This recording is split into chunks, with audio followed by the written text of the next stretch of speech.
Dungeons and Dragons characters have this feat called Lucky. It gives the lucky player a chance to alter their fate in the game by re-rolling an outcome. And this isn't the only chance of messing with the system. Halflings replace critical failures with success, Divination Wizards can foretell the future, and Bards boost up their allies' chances with their bardic inspirations.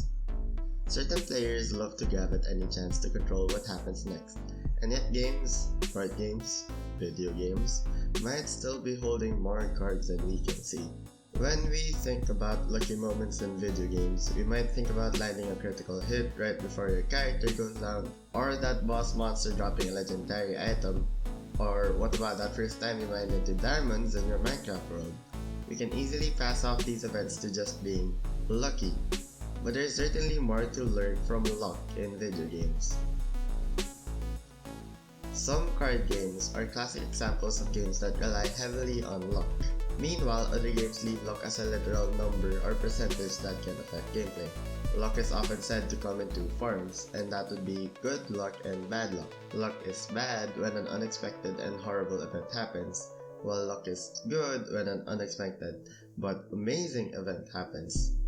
Instead of just leaving luck as an unexpected coin toss, I want to propose a different way of looking at fortune through my personal lens of game design.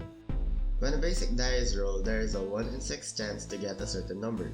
In a classic set of cards, there is a 1 in 52 chance to draw a specific one, and in Pokemon, each monster has a certain probability to appear within a given area. When specific events are fixed to a probability, then this is just static luck. Think of it this way, the chances may be slim, but it's there. It gives players a fuzzy kind of target or goal to work towards. It promises everyone a chance to get what they want as long as they keep playing. It's a tried and true method of making people sink hours and hours into a game. But the particular drawback of static luck is that, when allowed, players may opt to farm and grind out those slim chances. 1,000 eggs might not yield a shiny chicken, but there's nothing particularly wrong there. It just might make the game feel a bit too much like a grind. Now, if I try to hit someone from the front in a tactics game, much like real life, they're going to see it and probably dodge out of the way. But if I play smart and position my hero to the side or even directly behind them, I can increase my chances of hitting the target. In Fallout, the VAT system shows us our likeliness to hit our opponent. You're given the ability to hedge your bets and decide which outcome will be more important. When you start adding decision making and skillful playing to push chances into your favor, then this is dynamic luck. Putting your best foot forward or risking it all for an even bigger payout is the essence of dynamic luck. With success and failure always shifting up and down, the player has to keep their wits about them. However, its flaw lies in the pain of failure itself.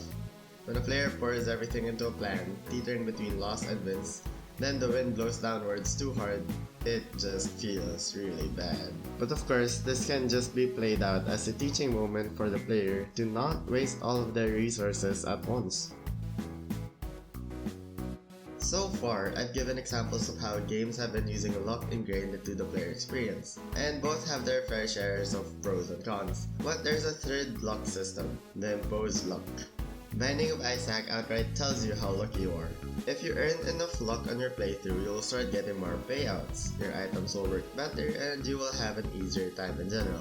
Terraria's Journey's End update introduced the luck mechanic. Using potions and capturing ladybugs increases the chances of finding rare creatures or treasure. Critical hits tend to be a very static gameplay mechanic, but when Fire Emblem gives me the assassin class boasting the abnormally high crit chance, I'm absolutely going to make all of my characters use it.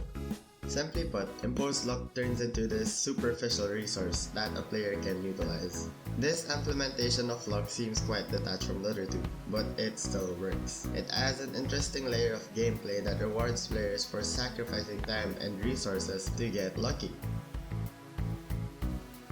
Now, I would hate to sound predictable, but none of these are better than the other. Luck is blurry, and we can see many different implementations in a single game. Binding of Isaac meshes all three, keeping every run wildly different from another. Slay the Spire's general randomness is much less exaggerated, but with careful planning and just the right amount of favor, an average run can instantly turn for the best. Circling all the way back to Dungeons & Dragons, the Dungeon Master controls the world and the dice can be both cruel or forgiving gods. But smart and intuitive players can use their gathered knowledge of spells and abilities to support their allies and aid them when things go sour.